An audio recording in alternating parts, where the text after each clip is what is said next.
Okay, good morning, everybody. This is candidate Congressman John Kitover running the 16th District. I will be reading to you from the Enchiridion, the Golden Sayings of Epictetus. These are the discourses of Epictetus. I hope you enjoy.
Okay, this is the Wisdom of Epictetus read by candidate Congressman John Kitover.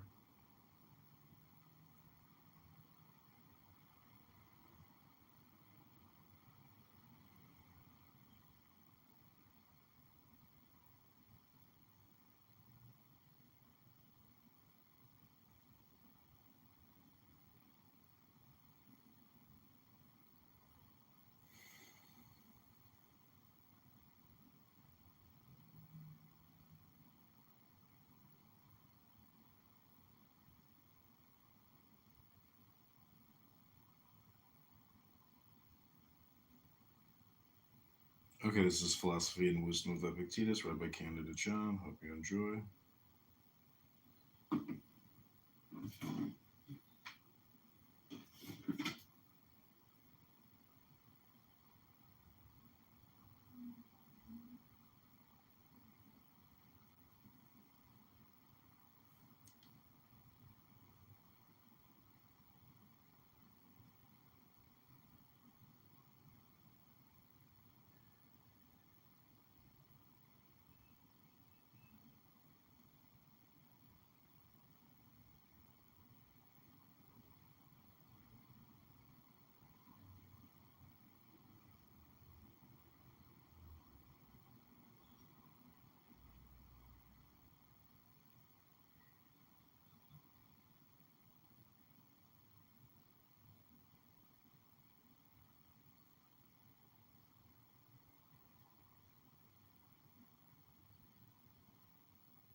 Okay, this is Philosophy and Wisdom of Epictetus by candidate John. Hope you enjoy this morning's book club. Sire, welcome. We're about to read from what's called a book.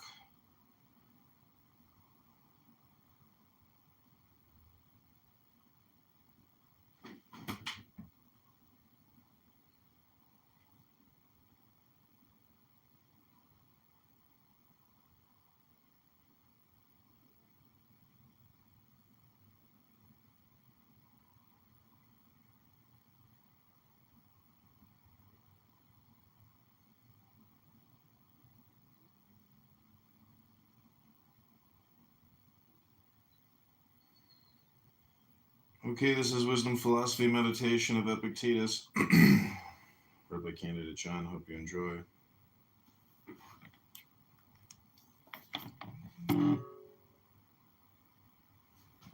We've got not one viewer, as far as I can tell.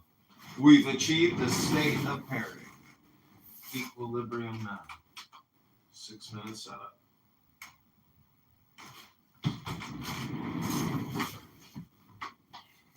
going to try to go to a different room, see if we can read something.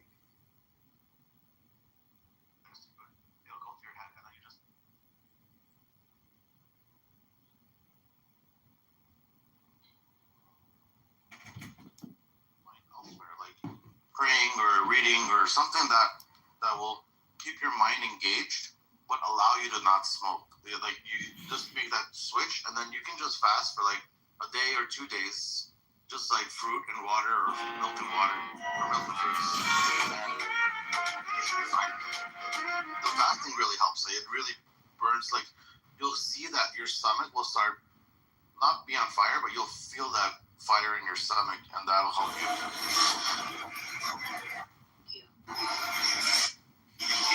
Occasions occupied. Something, it don't matter. Charlie, I don't know if you can see us now, but if heaven has a... Because part of your smoking this discharge petition. We only need 2 of them. So if you keep them occupied, that helps you a lot. That's true. Serendipity, can I ask you a question? I know it may be off topic what we're talking about. Sure, go ahead. Have you ever heard of a non-stimulant called Intuniv, or guanfacine, it's also known as? I have not. Okay, it's, with kids with ADHD, there's stimulants, the Adderall and the, now what's the other one? The Adderall and the Ritalin family, Right. And then you have the non-stimulant class, which is like the Strattera and the other things, Intuniv, guanfacine, which the way those things work apparently is you have to take that every day. You can't miss a day. Whereas with the stimulant, apparently you can miss a day or whatever. But and it builds up in your system, and then eventually it works towards you. I just want to see what your thoughts are. They're not the same as the stimulants, but apparently they have the same desired effect. I don't know if you can look them up, but like ADHD non-stimulants, you'll see like Intuniv is one, Strattera. I'm just curious your thoughts, because you have a pretty good perspective. You got me to get her off the main stimulant, the Ritalin family. But Yeah. Well, I will. I'll actually look into them, Naveen, and I'll get back to you. Yeah. How are you noticing it working for her? Well, I mean, so Intuniv is more something for impulse. Right. And so, she used to have this thing where she would constantly put her shirt in her mouth, and she's 12, it's like, you kind of, like, it looks out of place now, when you do that kind of, when she's younger, it's like you can get away with it, she's a kid and all that, but, and so I see her doing it a little less. I see her being a little bit more conscious when she's doing it and able to control the impulse to like tap her feet or tap her fingers, or she used to have to bring something with her to squeeze in her hands to let her focus. Now she's not necessarily getting better at focus. When she was on Ritalin, she used to be able to focus in the class, and then we'd give her Ritalin and this non-stimulant, but I see the impulse got a lot better. We're still still trying to get her focus back to where it was when she was on, the Ritalin. Right. But, I took her off it because of the side effects of it. So, but the impulse is being controlled, and then they're saying, well, there's another non-stimulant that you could give if you want to go that route, and that controls focus. And I'm like, well, if it work with focus, then why the hell are you giving me a stimulant? If the non-stimulant, it's really bizarre. So I'm just like, okay, now I'm like, this is shady. Like, what did I do? Did I do the right thing? So it's kind of, kind of weird. Yeah, that's the thing is, I think mostly you have to communicate with her. You have to see how she's feeling about it, how it makes her feel, or are there any negative drawbacks to what she's doing, even if she's not getting the optimal focus results yet. she's still really young, and to some extent, like, I feel like those behaviors can be improved with maturity. And people who are vaccinated, they can feel safe that they're not going to get infected. I got infected about 2 weeks ago. I don't necessarily think it's a bad thing that somebody can't sit and focus on something for even an hour. I know my brain doesn't work that way. Like, I have to work with it. But, serendipity, I think the issue is, and I think a lot of it... Wait, King, I hate to interrupt. Do you guys know what conversational hypnosis is? So, what I would say is that, I think part of the problem is more about me and my psychology and what I went through when I was a kid, that I'm more worried she's going to go through. I mean, I do see her doing it where kids are saying to her, like, oh, you're weird, like, you won't shut up, or, and they'll say those things. I just say, okay, avoid those kids. Find a kid that you like. Right. But there is a kid that, she likes, and she sits and talks to, and she's like, you just said the same thing 3 times. And she's like, oh, okay. But at least the girl's nice enough to her to go, no, sit next to me. I want to sit next to you. But, kind of guiding her, like, hey, don't keep repeating yourself. Like, it doesn't look good. And so, that kind of awareness helps. But, part of it is more me concerned because she's going to go through what I... And I do see a lot of girls do treat her like, they're already in the next phase, and every doctor, like psychologist, like speaking, she gets behavioral therapy, they're like, look, her maturity is like 1 or 2 years behind.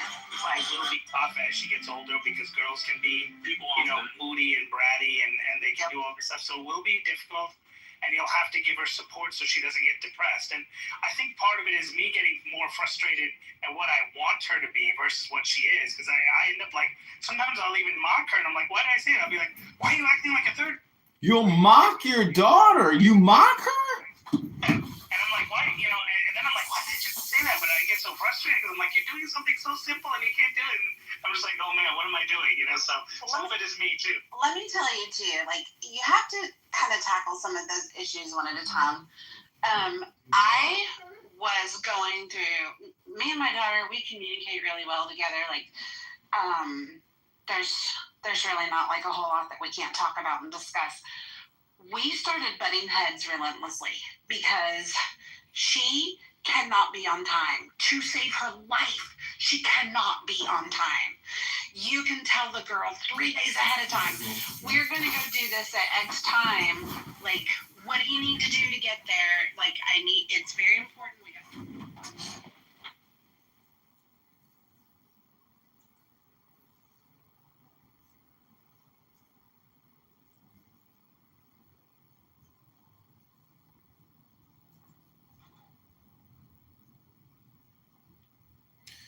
The joke's on you. Oh, just let it go.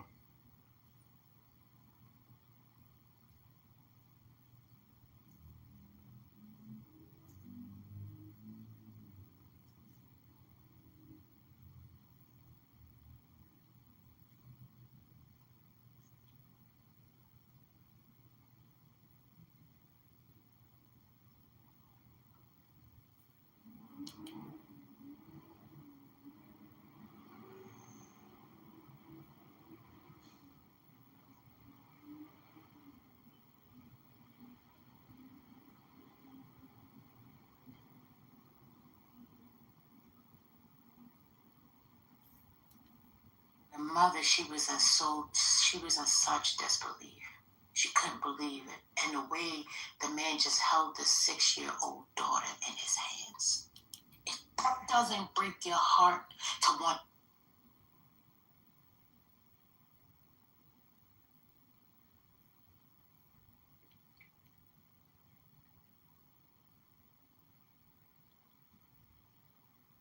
Okay, we're going into the book club.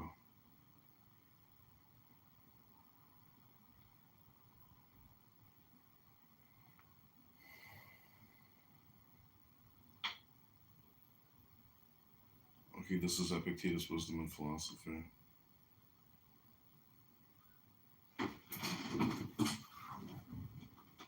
Welcome, Paola. We're about to read what's called a book. we have done scanning of what's available on Clubhouse, and we have found that it's the same thing.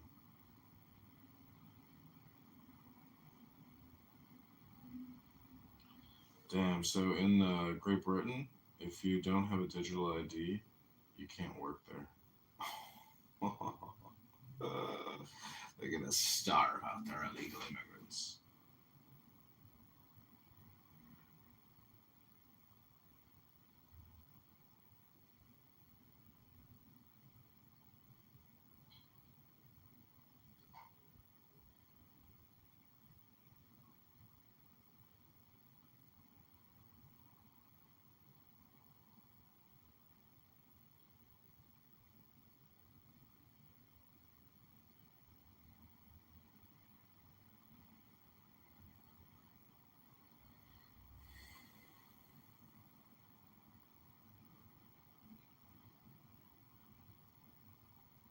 Okay, this is book club. 16-minute setup to get here. We're ready to begin. Okay, without further ado, I give you Epictetus.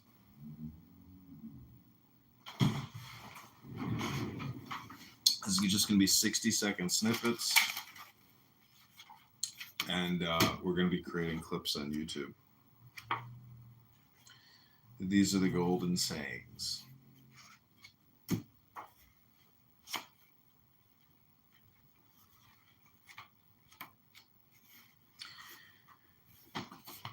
Are these the only works of providence in us? What words suffice to praise or set them forth? Had we but understanding, should we ever cease hymning, blessing the divine power, both openly and in secret, telling of his gracious gifts, whether digging or plowing or eating, should we not sing the hymn to God? Great is God, for that he hath given us such instruments to till the ground withal. Great is God, for that he hath given us hands and the power of swallowing and digesting, of unconsciously growing and breathing sleep. Thus should we ever have sung, yea, and this the grandest and divinest hymn of all. Great is God, for that he hath given us a mind to apprehend these things and duly to use them. What then? Seeing that most of you are blinded, should there not be someone to fill this place and sing the hymn to God on behalf of all men? What else can I, that am old and lame, do but sing to God? Were I a nightingale, I should do after the manner of a nightingale. Were I a swan, I should do after the manner of a swan. But now, since I am a reasonable being, I must sing to God. That is my work, I do it. Nor will I desert this my post, as long as it is granted me to hold it, and upon you too I call to join in this self-same hymn.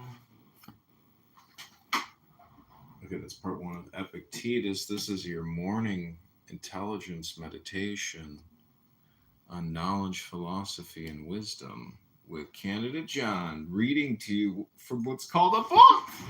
People don't know what books are anymore.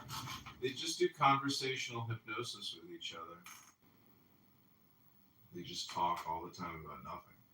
No real intelligence. Here we go. Part two.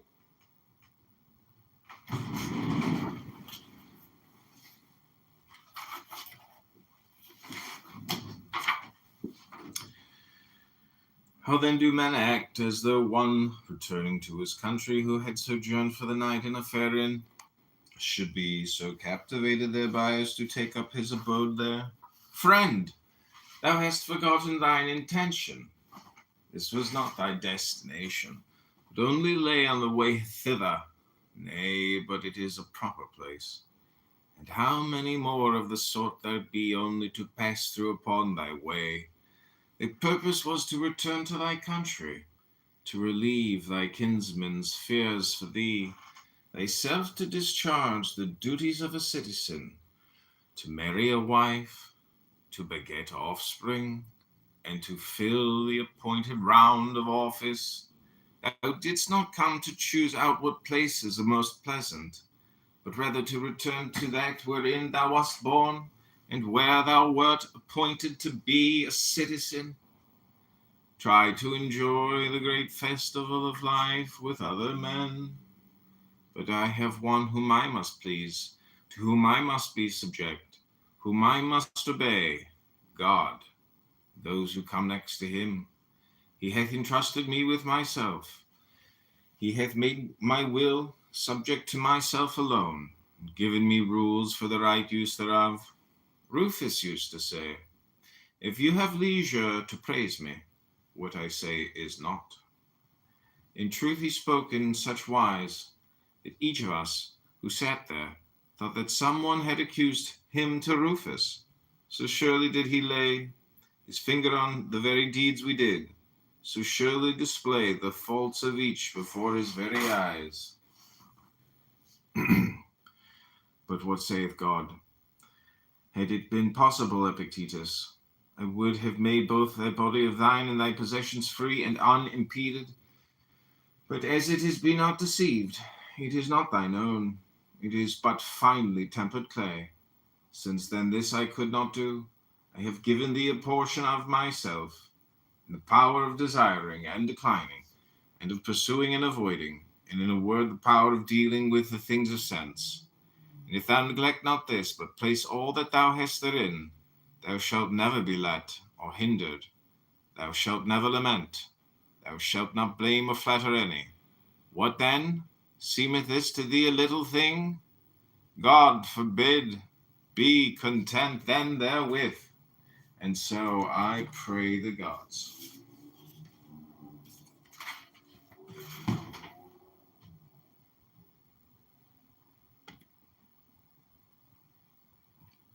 That is part 2 of Epictetus.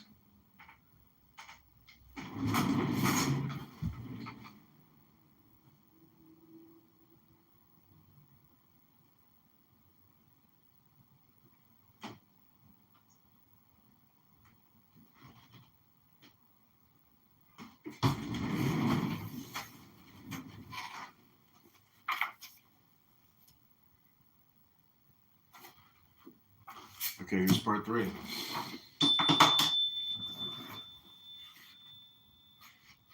What saith Antisthenes? Hast thou never heard? It is a kingly thing, Osiris, to do well and to be evil spoken of. Aye, but to debase myself thus were unworthy of me. That, said Epictetus, is for you to consider, not for me. You know yourself what you are worth in your own eyes, and at what price you will sell yourself. For men sell themselves at various prices. This was why, when Florus was deliberating whether he should appear at Nero's shows, taking part in the performance himself, Agrippinus replied, appear by all means. And when Florus inquired, but why do not you appear? He answered, because I do not even consider the question. For the man who has once stooped to consider such questions and to reckon up the value of external things is not far from forgetting what manner of man he is. Why? What is it that you ask of me? Is death preferable of life or life? I reply, life. Pain or pleasure? I reply, pleasure. Well, but if I do not act, I shall lose my head. Then go and act. But for my part, I will not act. Why? Because you think yourself but one among the many threads which make up the texture of the doublet. You should aim at being like men in general, just as your thread has no ambition either to be anything distinguished compared with the other threads. But I desire to be the purple, that small and shining part which makes the rest seem fair and beautiful. Why then do you bid me become even as the multitude? Then were I no longer the purple. If a man could be thoroughly penetrated as he ought, with this thought that we are all in a special manner sprung from God, and that God is the Father of all men as well as of gods, full surely he would never conceive aught ignoble or base of himself. Okay, this is part 3 of Epictetus, founder of the Stoic school of philosophy. Hope you're enjoying this morning meditation with candidate John Kitover. Go to johnforcongress.com.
Okay, it's part 4.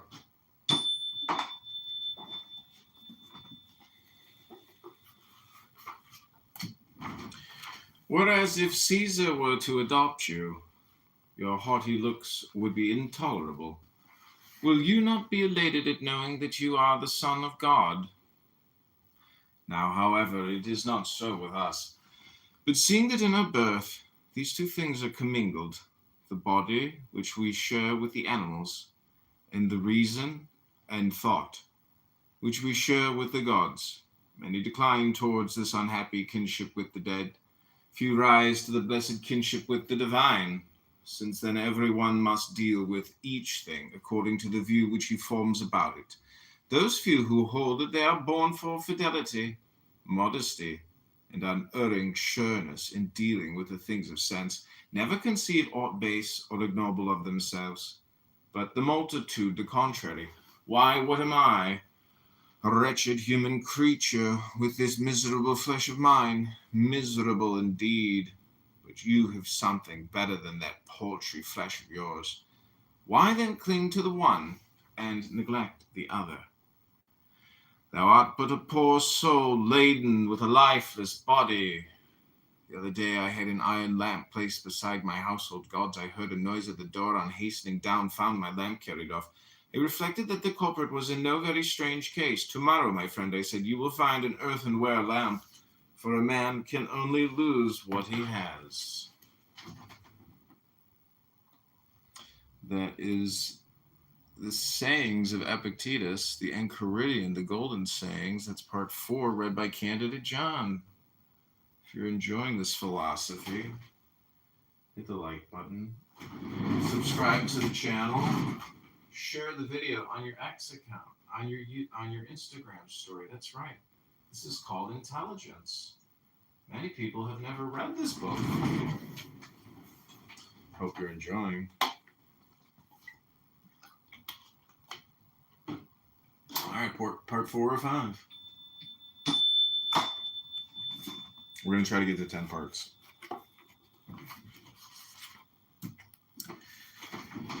The reason why I lost my lamp was that the thief was superior to me in vigilance. He paid, however, this price for the lamp, that in exchange for it he consented to become a thief, in exchange for it to become faithless. But God hath introduced man to be a spectator of himself and of his works, not a spectator only, but also an interpreter of them. Wherefore it is a shame for man to begin and to leave off where the brutes do. Rather he should begin there and leave off where nature leaves off in us, and that is at contemplation and understanding, and a manner of life that is in harmony with herself. See then that ye die not without being spectators of these things. You journey to Olympia to see the work of Phidias, and each of you holds it a misfortune not to have beheld these things before you die. Whereas when there is no need even to take a journey, but you are on the spot with the works before you, have you no care to contemplate and study these?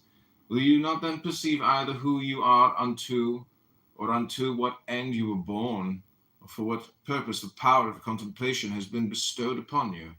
Well, but in life there are some things disagreeable and hard to bear, and are there none at Olympia?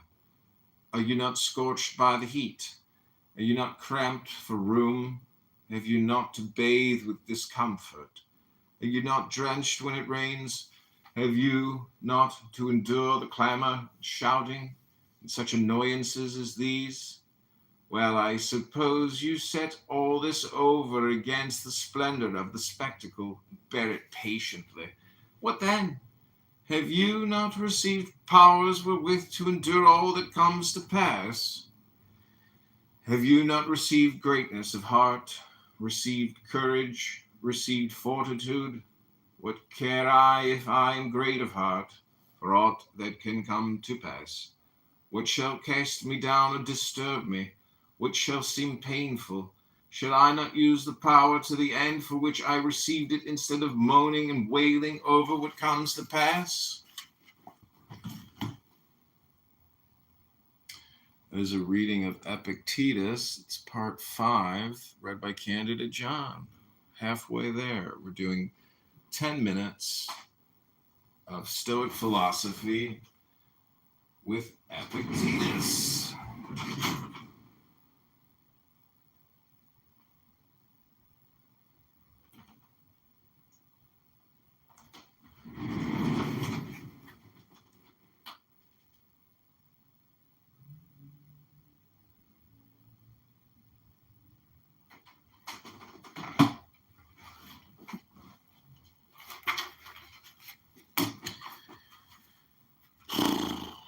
If what philosophers say of the kinship of God and man be true, what remains for man to do but as Socrates did? Never, when asked one's country, to answer, I am an Athenian or a Corinthian, but I am a citizen of the world. He that hath grasped the administration of the world, who hath learned that this community, which consists of God and men, is the foremost and mightiest and most comprehensive of all, that from God have descended the germs of life, not to my father only and father's father, but to all things that are born and grow upon the earth, and in an especial manner to those endowed with reason, for those only are by their nature fitted to hold communion with God, being by means of reason conjoined with him. Why should not such an one call himself a citizen of the world? Why not a son of God? Why should he fear aught that comes to pass among men? Shall kinship with Caesar or any other of the great at Rome be enough to hedge men around with safety and consideration without a thought of apprehension? While to have God for our Maker and Father and kinsman, shall not this set us free from sorrows and fears?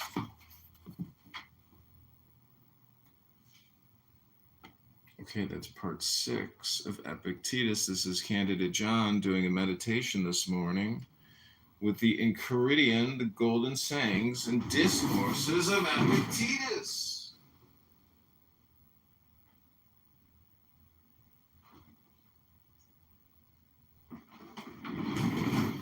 Okay, this is part 7.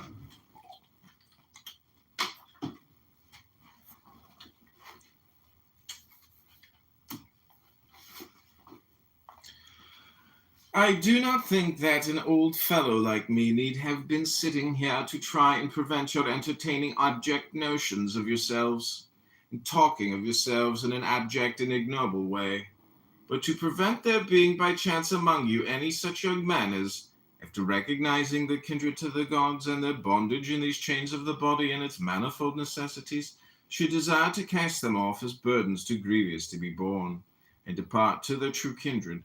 This is the struggle in which your master and teacher were he worthy of the name should be engaged, you would come to me and say, Epictetus, we can no longer endure being chained to this wretched body, giving it food and drink and rest and purification, aye, and for its sake forced to be subservient to this man and that.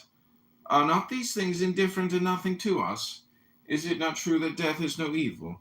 Are we not in a manner kinsmen of the gods, and have we not come from them? Let us depart thither whence we came. Let us be freed from these chains that confine and press us down. Here are thieves and robbers and tribunals, and they that are called tyrants, who deem that they have after a fashion power over us because of the miserable body and what appertains to it.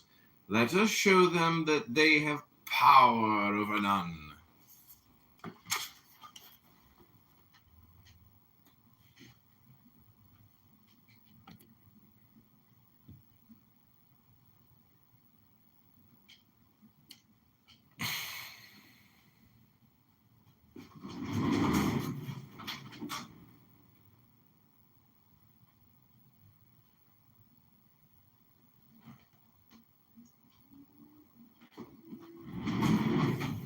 Okay, this is part 7.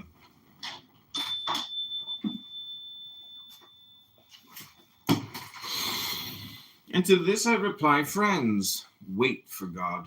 When he gives the signal and releases you from this service, then depart to him. But for the present, endure to dwell in the place wherein he hath assigned you your post. Short indeed is the time of your habitation therein, and easy to those that are thus minded. What tyrant, what robber, what tribunals have any terrors for those who thus esteem the body and all that belong to it as of no account? Stay, depart not rashly hence. Something like that is what should pass between a teacher and ingenious youths. As it is, what does pass? The teacher is a lifeless body, and you are lifeless bodies yourselves. When you have had enough to eat today, you sit down and weep about tomorrow's food. Slave! If you have it, well and good. If not, you will depart. Door is open. Why lament? What further room is there for tears? What further occasion for flattery? Why should one envy another? Why should you stand in awe of them that have much or are placed in power, especially if they be also strong and passionate? Why? What should they do to us? What they can do, we will not regard. What does concern us that they cannot do? Who then shall still rule one that is thus minded?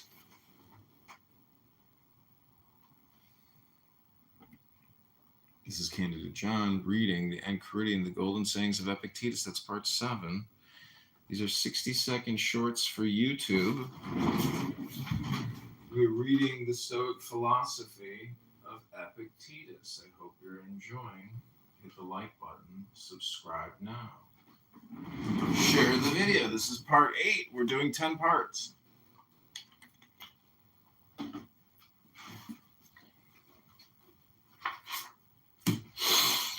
Seeing this then, and noting well the faculties which you have, you should say, Send now, O God, any trial that thou wilt.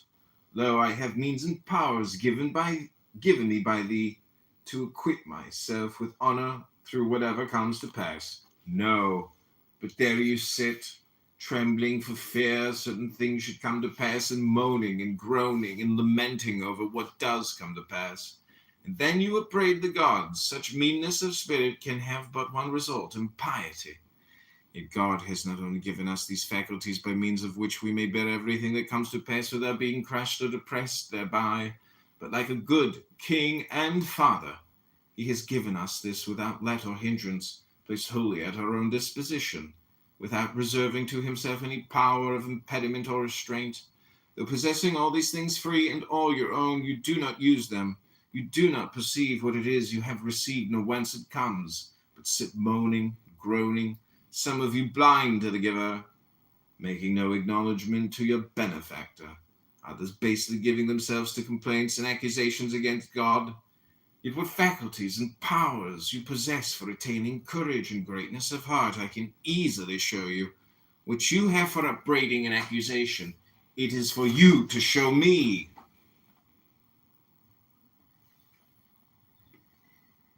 This is Candidate John reading Epictetus, the Golden Sayings, otherwise known as the Enchiridion. This is the school of Stoic philosophy.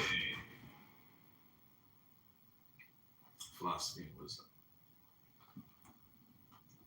Hope you're enjoying. Okay, this is part 9.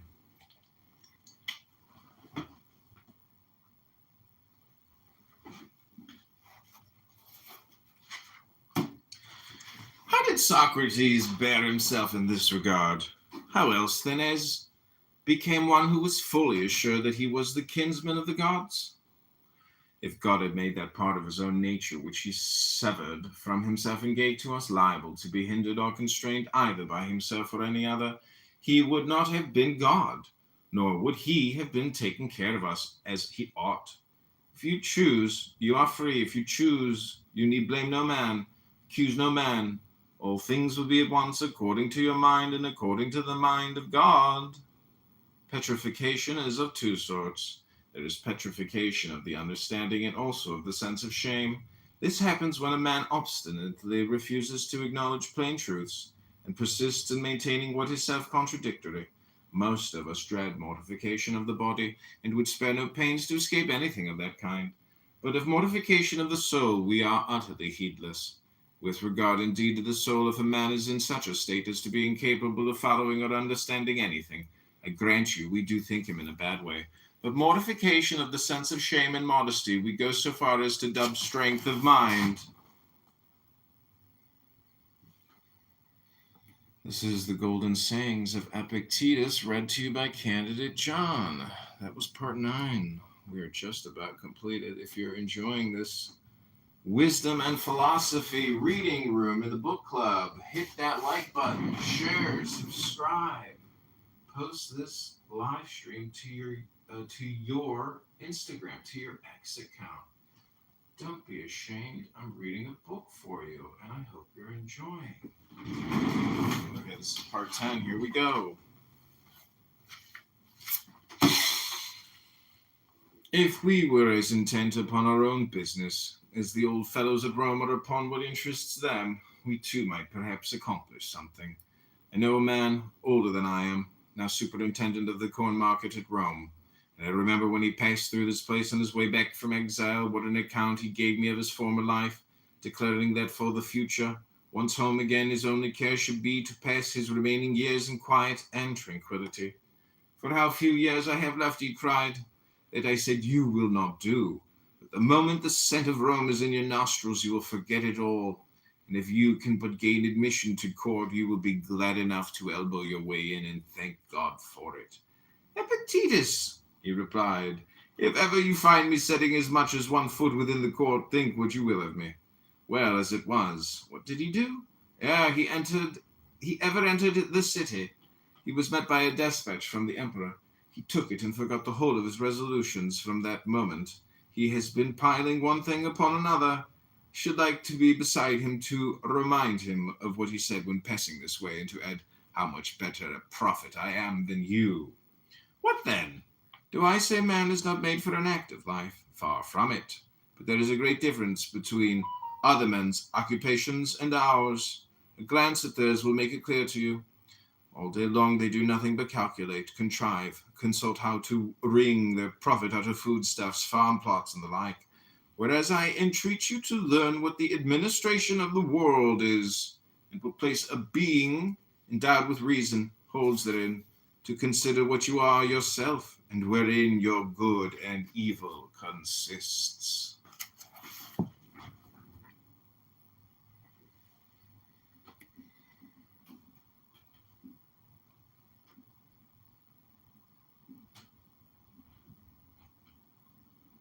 Okay, this is Candidate John. We just read 10 parts of Epictetus. This is Wisdom and Philosophy, the Golden Sayings of Epictetus and Enchiridion. Hope you've enjoyed it. I'm going to take a reading break. We're going to jump into a clubhouse room and see if it's possible to read 60 seconds of Tanya or 60 seconds of Toira. Can't see the rooms anymore.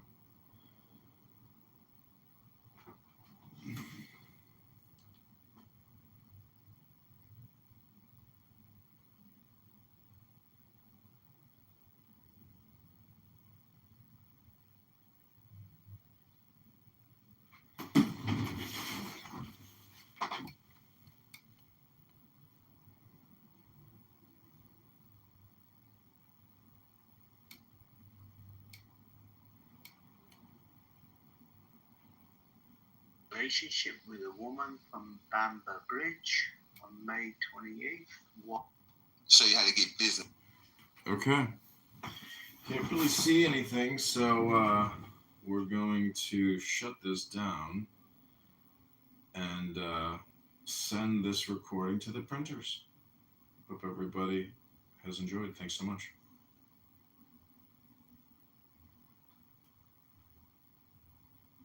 Go to johnforcongress.com.